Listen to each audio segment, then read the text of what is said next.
नमस्कार, मैं रवीश कुमार। ईरान और इसराइल के बीच जंग से जुड़ी कई बड़ी खबरें हैं। एक खबर तो यह है कि ईरान के परमाणु ठिकाने से लीकेज की खबरें आ रही हैं और दूसरी बड़ी खबर है कि इसराइल दावा कर रहा है कि उसने तेहरान के आसमान को अपने कंट्रोल में ले लिया है, यानी तेहरान के आसमान में ईरान के लड़ाकू विमान नहीं उड़ सकते। तेहरान एयरपोर्ट के पास धमाके की भी रिपोर्ट आ रही है। दोनों तरफ से हमले को लेकर जो दावे किए जा रहे हैं उनकी तुरंत पुष्टि संभव नहीं है, इसलिए इन खबरों को सुनते समय विकल्पों का भी ध्यान रखें कि शायद वैसा ना हो जितना कहा जा रहा है और शायद उससे भी ज्यादा हो जितना कहा जा रहा है। इसराइल ने पहले दिन ईरान पर जब हमला किया तो नताज के परमाणु ठिकानों को भी निशाना बनाया। यहीं पर ईरान के परमाणु ठिकाने हैं। अब यह खबर आई कि कहीं इसराइल के हमले से इलाके में रेडिएशन का खतरा तो नहीं हो जाएगा। International atomic energy agency IAEA ने कहा है कि नताज में परमाणु संवर्धन केंद्रों को नुकसान पहुंचा है। इसराइल के हमले के कारण नताज के वातावरण में रेडियोधर्मी और रासायनिक मिश्रण हो सकता है। ऐसा हुआ तो वहां के लोगों के लिए खतरनाक हो जाएगा। इसे भी एक तरह से न्यूक्लियर अटैक के रूप में देखा जाना चाहिए। किसी भी हमले में परमाणु ठिकानों को लेकर यही खतरा रहता है कि अगर टारगेट किया गया तो इनके लीकेज से हवा, पानी सब प्रदूषित हो सकता है और बड़ी संख्या में लोग लंबे समय तक के लिए प्रभावित होते रहेंगे। IAEA ने कहा है कि यह बेहद चिंताजनक है। हमने बार बार चेताया है कि परमाणु ठिकानों पर हमला नहीं होना चाहिए, चाहे जैसे भी हालात हों। इसका इंसानों और पर्यावरण दोनों पर बहुत बुरा असर पड़ता है। रेडिएशन का स्थानीय इलाके में खतरनाक प्रभाव तो पड़ता ही है, मगर इसका असर वहीं तक सीमित नहीं रहता जहां हमला हुआ है। तो अब इसकी जवाबदेही कौन लेगा? परमाणु ठिकानों पर हमले को क्या न्यूक्लियर अटैक नहीं माना जाए? IAEA ने संयम की अपील की है और कहा है कि न्यूक्लियर ठिकानों की सुरक्षा को नुकसान पहुंचाने की कोई भी सैन्य कार्रवाई खतरनाक हो सकती है। केवल ईरान के लोगों के लिए नहीं, बल्कि पूरे क्षेत्र और उससे आगे के लोगों को भी नुकसान हो सकता है। रेड क्रॉस कमेटी ने अपने वेबसाइट पर लिखा है कि परमाणु प्लांट को नागरिक ढांचे के रूप में देखा जाता है। इस नजरिए से इन्हें हमलों से संरक्षण प्राप्त है। इन पर हमला नहीं होना चाहिए। परमाणु क्षमता से लैस दो देशों के बीच युद्ध से जिसकी चिंता रहती है वो यही है कि कहीं परमाणु ठिकाने पर बम न गिर जाए। तब फिर जो रेडिएशन होगा वो दूर दूर तक के लोगों के लिए खतरनाक हो सकता है। 1977 में जिनीवा कन्वेंशन के तहत आर्टिकल 56 स्वीकार किया गया। इसके तहत एक प्रोटोकॉल तय हुआ कि न्यूक्लियर प्लांट पर किसी भी सूरत में हमला नहीं होना चाहिए। ऐसे हमले खतरनाक हो सकते हैं। इस आर्टिकल का उल्लंघन युद्ध अपराध माना जा सकता है। तो अब क्या होगा? इसराइल इसकी जिम्मेदारी लेगा? ईरान के परमाणु ठिकाने पर किस अधिकार से इसराइल ने हमला किया?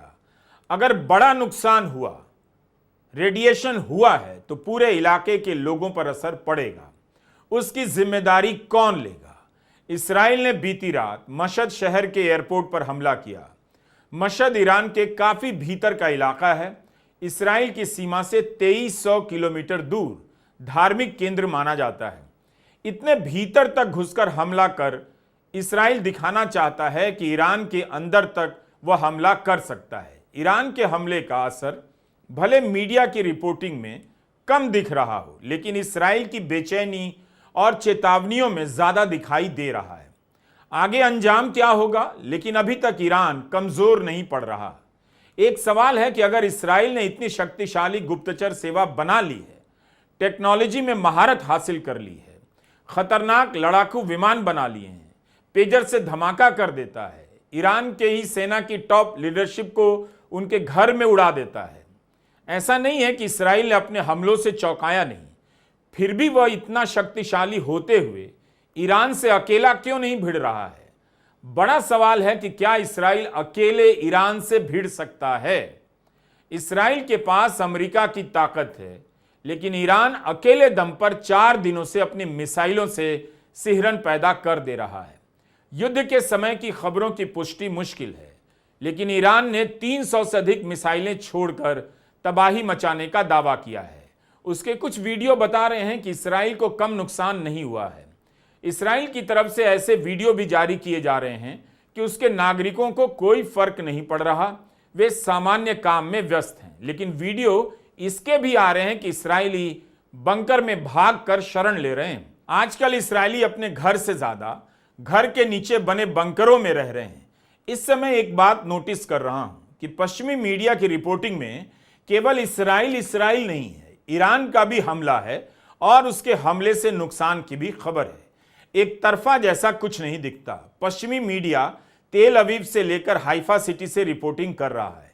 बीबीसी की टीम हाइफा शहर से रिपोर्ट कर रही है, दिखा रही है कि शहर में भारी नुकसान हुआ है, बहुत सारी इमारतें गिर गई हैं, जलती हुई कारें दिखा रहा है बीबीसी।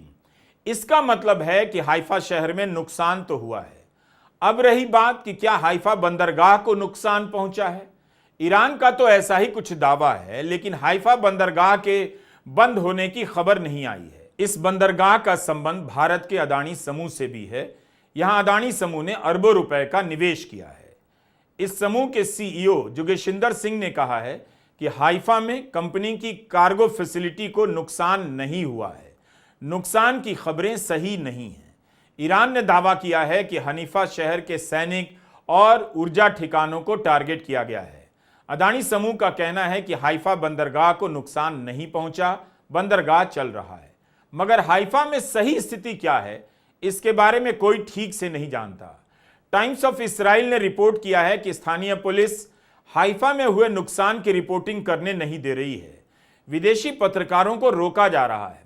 इस रिपोर्ट में बताया गया है कि मिसाइल अटैक पर लाइव रिपोर्टिंग करने वाले अंतर्राष्ट्रीय पत्रकारों को पुलिस हाइफा इलाके से हटा रही है। तटीय जिला पुलिस ने जाकर छानबीन की और स्थिति को अपने नियंत्रण में लिया है। इसराइल के शहरों से पश्चिमी मीडिया की रिपोर्टिंग से कुछ सवाल उठ रहे हैं। पहला तो यही कि इसराइल ने एक झटके में अपनी जमीन से CNN, BBC, फॉक्स न्यूज को रिपोर्टिंग करने की अनुमति कैसे दे दी। इसी इसराइल ने इन्हीं इंटरनेशनल मीडिया को गजा से रिपोर्टिंग नहीं करने दी। गजा में 200 से अधिक स्थानीय पत्रकारों के मारे जाने की खबरें हैं। वहां के स्थानीय पत्रकार किसी तरह से रिपोर्टिंग कर रहे थे, ना वे बचे ना उनके परिवार। कितने ही सोशल मीडिया अकाउंट साइलेंट हो गए। वे लोग जो अपनी रिपोर्ट डाल रहे थे, उनकी लोकेशन पहचान कर उन्हें निशाना बनाया गया। किसी भी इंटरनेशनल मीडिया को गजा जाकर रिपोर्ट करने की अनुमति नहीं दी गई। अब इसराइल क्यों अपनी जमीन से रिपोर्टिंग करवाना चाहता है? उसे कब जनमत की परवाह हो गई? गजा में 2 साल तक नरसंहार जारी है। अनगिनत लोग मारे गए, स्कूल, अस्पताल सब तबाह कर दिए गए, लेकिन गजा के लोगों की आवाज को दुनिया तक नहीं पहुंचने दी गई। ना इसराइल को इस बात से फर्क पड़ा कि पत्रकारों को रोका जा रहा है। तो Israel CNN, BBC, Fox News की रिपोर्टिंग से किसे प्रभावित करना चाहता है, किसकी धारणा को बदलना चाहता है? आपको याद होगा जब इसराइल ने गजा पर हमला किया अक्टूबर 2023 में, तब अल जजीरा वहां से धुआंधार रिपोर्टिंग कर रहा था। उससे परेशान होकर इसराइल अल जजीरा से भी लड़ने लगा और अल जजीरा को बैन कर दिया गया। अभी भी बैन है। अल जजीरा को तेल अवीव और हाइफा से रिपोर्ट करने की अनुमति नहीं है। बाकायदा मई 2024 में इसराइल की कैबिनेट ने वोट कर अल जजीरा को बैन किया था। 4 दिन ईरान ने इसराइल पर 300 से अधिक मिसाइलें क्या दागी। वहां से सारे चैनल रिपोर्टिंग करने लग गए। इसराइल कह रहा है कि ईरान उसके नागरिक ठिकानों पर हमला कर रहा है। तो लोग पूछ रहे हैं कि गजा में आप क्या कर रहे थे? क्या गजा के लोग गजा के नागरिक नहीं थे? स्कूल, अस्पताल से लेकर हर जगह आपने हमला किया, अनगिनत निर्दोष लोगों को मार दिया, बम से भी और भूख से भी। तब नागरिक ठिकानों और आतंकी ठिकानों में आपको फर्क नजर नहीं आया। इसराइल ने जब ईरान पर हमला किया तब भी उसके नागरिक ठिकानों को निशाना बनाया। एक बात यह भी कही जा रही है कि इसराइल ने जानबूझकर अपनी गुप्तचर एजेंसी मोसाद का मुख्यालय नागरिक इलाके में बनाया। वही इसराइल जो हमास पर आरोप लगाता था कि वो नागरिकों को ह्यूमन शील्ड के रूप में इस्तेमाल कर रहा है। इसका मतलब यह हुआ कि जब गजा पर बम गिराना था तब कहा कि नागरिक ठिकानों को टारगेट कर रहे हैं क्योंकि वहां आतंकवादी छिपे हैं। लोग सोशल मीडिया पर पुरानी रिपोर्ट डालकर दिखा रहे हैं कि कैसे इस्राइल ने लोगों की आबादी में घुसकर अपने ठिकाने बनाए हैं। यानी लोग दिखा रहे हैं कि आप हमास पर नागरिकों के पीछे छिपने का आरोप लगाते थे, लेकिन आपने भी वही काम किया। ईरान के रक्षा मंत्री का कहना है कि तेहरान के नागरिकों को भी भारी कीमत चुकानी होगी। तेहरान में कारों में बम धमाके हुए हैं। इस्राइल ने एक इमारत को निशाना बनाया जिसमें 60 नागरिक मारे गए, इनमें 20 बच्चे थे।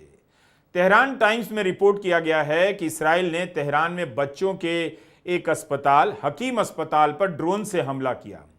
विशेषज्ञ कह रहे हैं कि यह अंतर्राष्ट्रीय कानून का उल्लंघन है, किसी के मारे जाने की खबर नहीं है। ईरान के विदेश मंत्रालय ने कहा है कि इस्राइल बच्चों को मार रहा है। पिछले 3 दिनों में कई बच्चों को मारा है। इन खबरों की पुष्टि कैसे की जाए, मुश्किल काम है, लेकिन हमले की तस्वीरें बता रही हैं कि आम लोगों को निशाना बनाया जा रहा है। ईरान और इस्राइल दोनों ने रिहायशी इलाकों को टारगेट किया है। दोनों की लड़ाई ने सीमा पर युद्ध की समझ बदल दी है। आमतौर पर युद्ध को सीमा और सीमावर्ती इलाकों तक सीमित माना जाता था, लेकिन ईरान ने अपनी क्षमता से इस्राइल की राजधानी तेल अवीव के भीतर मिसाइलें दाग दी हैं और इस्राइल भी तेहरान से लेकर ईरान के भीतरी शहरों को टारगेट कर रहा है। मतलब इस जंग में रिहायशी इलाके जंग के मैदान में बदल गए हैं। यही आने वाले समय में युद्ध का भविष्य होने जा रहा है। लड़ाई सीमा को लेकर होगी, मगर सीमा पर नहीं होगी। ईरान और इराक के भीतरी मोहल्ले में यह लड़ाई चल रही है। ईरान यह भी दावा कर रहा है कि अपने देश में सक्रिय मोसाद के 2 एजेंट को पकड़ा है। एक एजेंट इस्माइल फाखरी को फांसी दिए जाने की भी खबर है। ईरान की तरफ से वीडियो जारी किया गया है कि भारी मात्रा में विस्फोटक से भरा एक ट्रक जब्त कर लिया गया। इस ट्रक से 23 ड्रोन बरामद हुए हैं। इसके पहले भी ईरान के भीतर मोसाद के एजेंटों के गिरफ्तार करने का दावा किया गया था। तो दोनों तरफ से ऐसे ऐसे दावे किए जा रहे हैं जैसे आज ही सब कुछ मिट गया है। इस्राइल का तेहरान पर कब्जा हो गया है और मानो ईरान का तेल अवीव पर। इस्राइल ने ईरान में तबाही मचाई होगी क्योंकि वह सक्षम है, उसके पास अमेरिका की ताकत भी है, लेकिन ईरान कैसे तबाही मचा रहा है, उसके पास क्या कुछ है, इसके बारे में ठीक ठीक जानकारी की घोर समस्या है। ईरान की सैन्य क्षमता के बारे में भी और उसकी मिसाइलों ने सैनिक ठिकानों को कितना नुकसान पहुंचाया है उसकी भी जानकारी कम है। प्रामाणिक जानकारी की कमी है। इसके बाद भी दिख रहा है कि ईरान कमजोर नहीं पड़ रहा। उसकी मिसाइलें इस्राइल के अभेद्य माने जाने वाले सुरक्षा कवच आयरन डोम को छकाकर तेल अवीव से लेकर हाइफा सिटी तक पहुंच रही हैं। यह भी खबर है कि तेल अवीव में अमेरिकी दूतावास को भी ईरान के हमले से कुछ नुकसान पहुंचा है। ईरान ने 300 मिसाइलें दागी हैं। इस्राइल दावा करता है कि ईरान की बहुत सी मिसाइलों को नाकाम कर दिया, लेकिन इसके बाद भी आप देख रहे हैं कि ईरान की मिसाइलें इस्राइल के शहरों में पहुंच जा रही हैं। इस्राइल के रक्षा विभाग IDF ने कहा है कि इस्राइल की मिसाइलें नष्ट कर दी गई हैं। मिसाइलों के स्टोर को नष्ट किया गया है। ईरान की मिसाइलों की 1/3 क्षमता खत्म कर दी गई है, ऐसा इस्राइल ने दावा किया है। ईरान के कई शहरों में 100 से अधिक सैनिक ठिकानों पर हमला किया गया है। अब जो समस्या इस्राइल से रिपोर्टिंग को लेकर है, वही समस्या ईरान से भी रिपोर्टिंग को लेकर है। जैसे खबर आई कि ईरान ने दावा किया है कि उससे पाकिस्तान ने कहा है कि अगर इस्राइल ने परमाणु हमला किया ईरान पर तो पाकिस्तान भी परमाणु हमला करेगा ईरान की तरफ से। अब पाकिस्तान ने इसका खंडन कर दिया है कि ऐसा कुछ भी नहीं कहा है। जब इस्राइल ने ईरान पर हमला किया तब कहा गया, लोगों ने कहा कि ईरान युद्ध का रास्ता नहीं लेगा क्योंकि उसके पास क्षमता नहीं है, लेकिन उसने रास्ता लिया और इस्राइल को जवाब दिया। दोनों में से पहले कौन पीछे हटेगा? भारत और पाकिस्तान की तरह इस केस में नहीं होगा कि ट्रंप घोषणा करेंगे सीज फायर की सबसे पहले और फिर उसके काफी देर बाद दोनों देश घोषणा करेंगे। इस्राइल पीछे नहीं हटेगा। वो जिस तरह से ईरान में तबाही मचाने का दावा कर रहा है, अभी से ही खुद को विजेता की तरह देखने लगा है। लेकिन जब आप खबरों को ध्यान से पढ़ेंगे तो पता चलेगा कि कई साल से अकेला पड़ जाने के बाद भी ईरान अभी इतना कमजोर नहीं लग रहा कि एक हमले में फुटनोट्स में बदल जाए। ऐसा लगता है कि रात होते ही आसमान ईरान का हो जाता है और दिन होते ही प्रोपेगेंडा इस्राइल का हो जाता है। नमस्कार, मैं रवीश कुमार।